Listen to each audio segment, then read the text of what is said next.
नमस्कार, मैं हूँ आपकी कथावाचक और आप सुन रहे हैं कथा क्षितिज।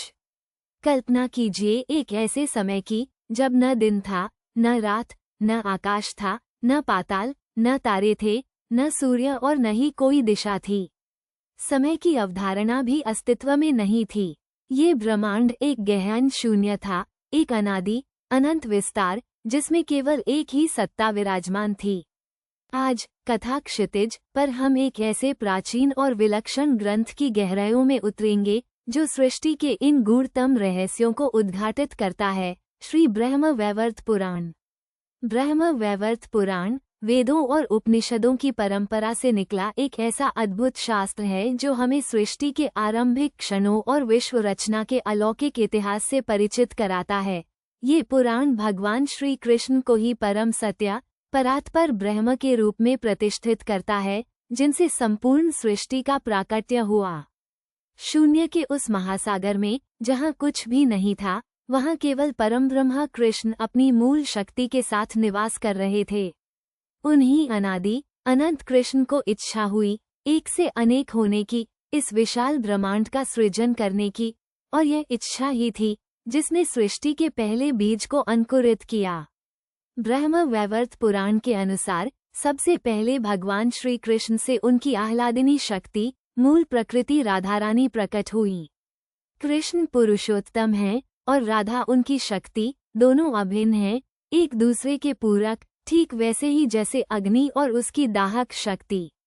ये परम पुरुष और मूल प्रकृति का दिव्य मिलन ही था जिससे संपूर्ण सृष्टि का महासागर हिलोरे लेने लगा।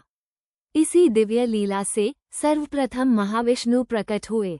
अब यहाँ आता है एक ऐसा वर्णन जो आपके होश उड़ा देगा। ब्रह्म वैवर्त पुराण बताता है कि महाविष्णु के प्रत्येक लोमकूप से असंख्य ब्रह्मांडों की उत्पत्ति हुई। कल्पना कीजिए, अनगिनत ब्रह्मांड एक एक रोमकूप से फूटते हुए जैसे जल में अनगिनत बुलबुले उठते हों, और प्रत्येक ब्रह्मांड के भीतर एक एक ब्रह्मा, एक एक विष्णु और एक एक शिव की सत्ता है। यह विराटता अकल्पनीय है। प्रत्येक ब्रह्मांड के भीतर उस ब्रह्मांड का ब्रह्मा अपनी रचना का कार्यभार संभालता है। ब्रह्मा अपने मानस पुत्रों और स्वयं से विभिन्न लोकों, नक्षत्रों, ग्रहों, वनस्पतियों, जीव जंतुओं और समय की अवधारणा की रचना करते हैं।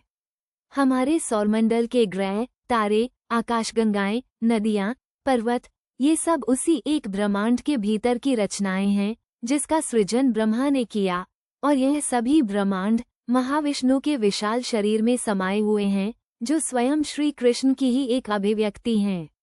ब्रह्म वैवर्त पुराण ये भी स्पष्ट करता है कि समय भी स्वयं ब्रह्म की इच्छा से ही प्रकट हुआ।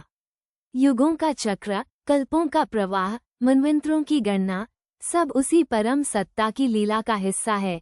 एक ब्रह्मा का जीवनकाल हमारी कल्पना से भी परे है, और जब एक ब्रह्मा का कल्प समाप्त होता है तो वह ब्रह्मांड भी उसी महाविष्णु में विलीन हो जाता है जिससे वो प्रकट हुआ था। फिर नए ब्रह्मा आते हैं और नए सिरे से सृष्टि का चक्र चलता रहता है। ये सृष्टि केवल भौतिक संसार का ही निर्माण नहीं है, बल्कि इसमें चेतन और अचेतन, सात्विक, राजसिक और तामसिक गुणों से युक्त सभी जीव शामिल हैं। ये सारी सृष्टि एक लीला है, एक दिव्य नाटक, जहाँ आत्माएं अपने कर्मों के अनुसार विभिन्न योनियों में विचरण करती हैं, जन्म मृत्यु के चक्र में फंसी रहती हैं और अंततः मोक्ष की ओर अग्रसर होती हैं। ब्रह्म वैवर्त पुराण का ये सृष्टि विज्ञान केवल एक कथा नहीं, बल्कि अस्तित्व की गहराइयों को समझने का एक अद्भुत दर्शन है। ये हमें बताता है कि हम जिस दुनिया में रहते हैं वो अनंत ब्रह्मांडों का बस एक छोटा सा अंश है, और सबके मूल में वही परम सत्य, वही कृष्ण राधा का दिव्य स्वरूप है। ये हमें एक व्यापक दृष्टिकोण देता है कि हम कितने छोटे हैं इस विराट ब्रह्मांड में, और फिर भी कितने महत्वपूर्ण, क्योंकि हम उस परम तत्व के ही अंश हैं। कथा क्षितिज पर आज हमने सृष्टि के आरंभ की इस अलौकिक गाथा को सुना। ये हमें सिखाता है कि समय और स्थान की सीमाएं केवल हमारे मन की उपज हैं, जबकि परम सत्य अनंत और असीम है।